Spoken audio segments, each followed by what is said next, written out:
అందరికీ నమస్కారం. దళిత క్రైస్తవుల ఎస్సీ హోదా రద్దు చేయడానికి, కుల ధృవీకరణ పత్రాలు రద్దు చేయడానికి ఈ రాష్ట్రంలో అడుగులు పడుతున్నాయంటే ప్రస్తుతానికి ఆ దిశగానే చర్యలు చేపడుతున్నట్టుగా తెలుస్తుంది. ఆంధ్రప్రదేశ్ ప్రభుత్వంలో మొట్టమొదటిసారి దళిత క్రైస్తవుడైనటువంటి చింతాడ ఆనందపాల్ కుల ధృవీకరణ పత్రాన్ని రద్దు చేస్తూ బాపట్ల జిల్లా కలెక్టర్ వినోద్ కుమార్ ఆదేశాలు అయితే జారీ చేశారు.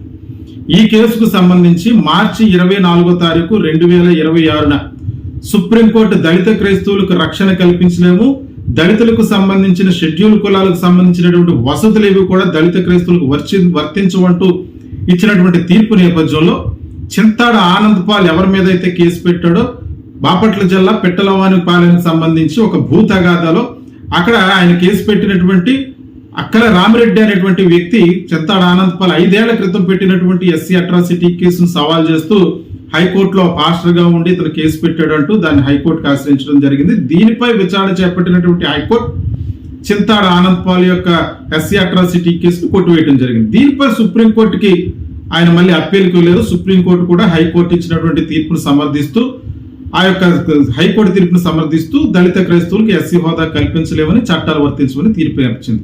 అయితే ఇక్కడ ఒక ముఖ్యమైనటువంటి అంశాన్ని నేను ప్రస్తావించదలుచుకున్నాను. కోర్టు తీర్పు ఇచ్చింది సరే, కోర్టు తీర్పును శిరస వహించాలి, ప్రభుత్వ అధికారులు అదే చేశారని మనం అనుకోవచ్చు. కానీ ఇక్కడ ఈ రాష్ట్రంలో దళిత క్రైస్తవులకు సంబంధించి చట్టసభలో 3 సార్లు, ఒకసారి కాదు, ఆంధ్రప్రదేశ్ చట్టసభలో శాసనసభలో 3 సార్లు దళిత క్రైస్తవులకి ఎస్సీ హోదా కల్పించాలని తీర్మానం చేసి కేంద్రాన్ని పంపించడం జరిగింది.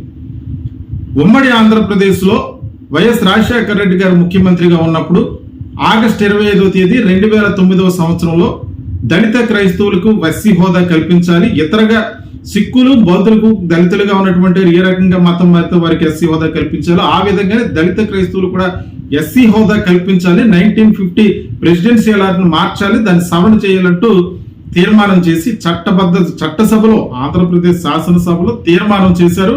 అదే సమయంలో ఆ తీర్మానానికి కాంగ్రెస్ మరియు ప్రజారాజ్యం పార్టీ 2 పార్టీలు కూడా మద్దతు తెలియజేసాయి. ఆ తీర్మానాన్ని కేంద్రాన్ని పంపించడం జరిగింది.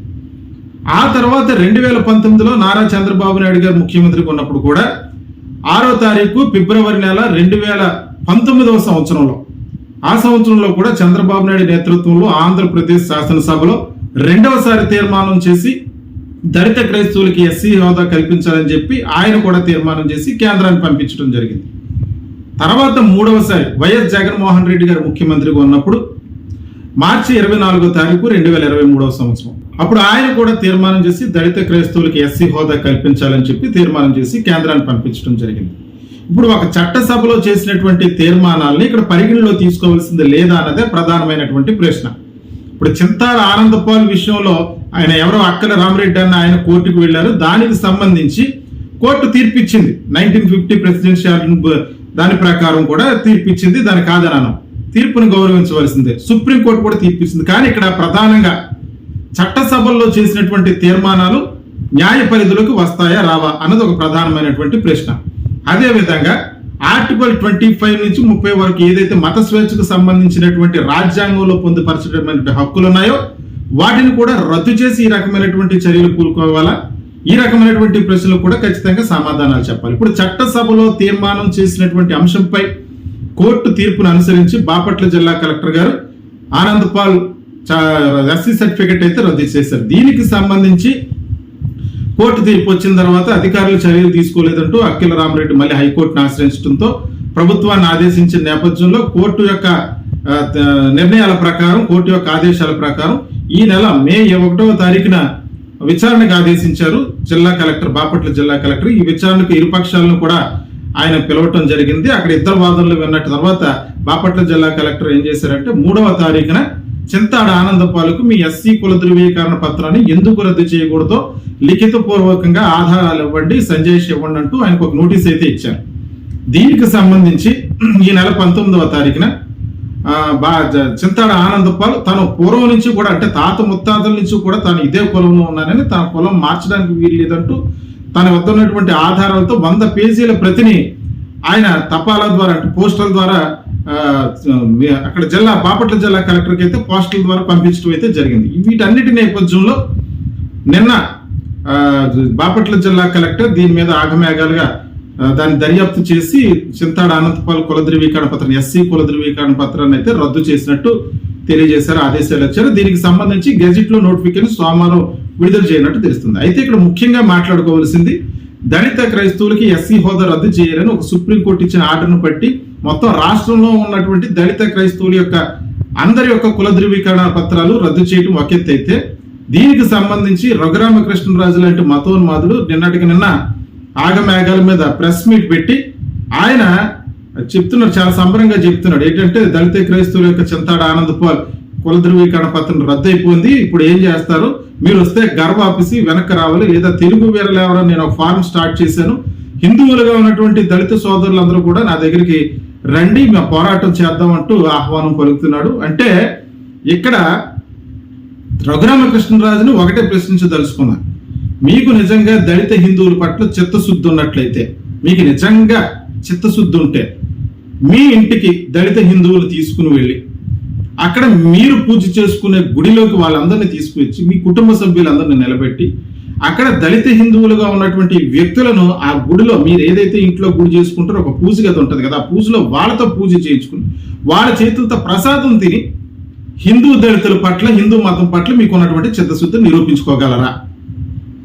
మీరు నిరూపించుకోగలరా? ఈ పని చేసి మీరు దళిత హిందువులకు న్యాయం చేస్తానని చెప్పి ఈరోజు చెప్తున్నారు కదా, మీ చిత్తశుద్ధిని ఒకసారి మీరు అది వీడియో తీసి మీ కుటుంబ సభ్యులందరి సమక్షంలో దళిత హిందువులు తీసుకుని వెళ్ళి మీ ఇంట్లో ఉన్నటువంటి పూజ గదిలోకి వాళ్ళని ప్రవేశించేలా చేసి వాళ్ళతో పూజ చేయించి వాళ్ళ చేతుల మీదుగా మీరు ప్రసాదాలు తిని మీ చిత్తశుద్ధిని నిరూపించుకోండి. ఇది నేను మీకు విసురుతున్నటువంటి సవాల్. మీరు ఇది చేయగలరా?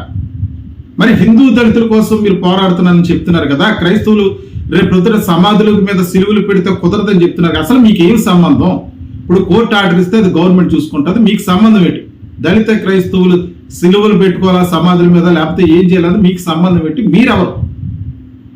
ఇప్పుడు మీరు ఇంకా తెలుసు కదా, ఇప్పుడు నేను ఇదే వీడియోలో నేను ప్రస్తావించాను, 3 సార్లు చట్టసభలో శాసనసభలో తీర్మానం చేసి పంపించడం జరిగింది. దళిత క్రైస్తవులకు ఎస్సీ హోదా కల్పించాలని చెప్పి 3 సార్లు తీర్మానం చేసిన చట్టసభలో చేసినటువంటి తీర్మానాలు న్యాయ పరిధిలోకి వచ్చేటప్పుడు పని చేయవా? ఈ అంశంపై ప్రతి ఒక్కరూ కూడా ప్రశ్నించవలసిన అవసరం ఉంది. నేను చెప్పా 3 సార్లు చేశారు, రాజశేఖర రెడ్డి గారు చేశారు, చంద్రబాబు నాయుడు గారు చేశారు, జగన్మోహన్ రెడ్డి గారు చేశారు. ఈ అంశం మీద కూడా దళిత క్రైస్తవులందరూ కూడా పోరాటం చేయలేదు. దీన్ని ప్రధానంగా ప్రశ్నించవలసినటువంటి అంశం. ఈ రకమైన చట్టసభలో చేసినటువంటి తీర్మానాలకే తూట్లు పొడితే రేపు పొద్దున చేసే చట్టాల పట్ల ప్రజలకు ఏ విధమైనటువంటి నమ్మకం ఉంటుంది? బాపట్ల జిల్లా కలెక్టర్ గారు తీసుకున్నటువంటి నిర్ణయం మీద చింతాడ ఆనందపాల్ మరొకసారి సుప్రీంకోర్టుకు వెళ్తామని చెప్పేసి ఆయన తెలియజేశారు. మరోసారి న్యాయ పోరాటం అయితే ఆయన చేస్తున్నారు. అయితే దీనికి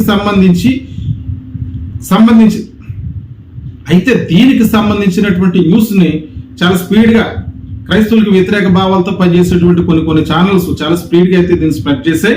అయితే ప్రస్తుతానికి దళిత క్రైస్తవుల యొక్క కుల ధృవీకరణ పత్రాలు రద్దు చేసే పనిలో ప్రభుత్వం అయితే ఉంది. ఇదే జరిగితే రఘురామరాజు చెప్పినట్టు ఈ దేశంలో ఉన్నటువంటి ప్రభుత్వానికి దళిత క్రైస్తవులు దళితుల యొక్క 20% ఉన్నటువంటి ఓట్లు అవసరం లేదు.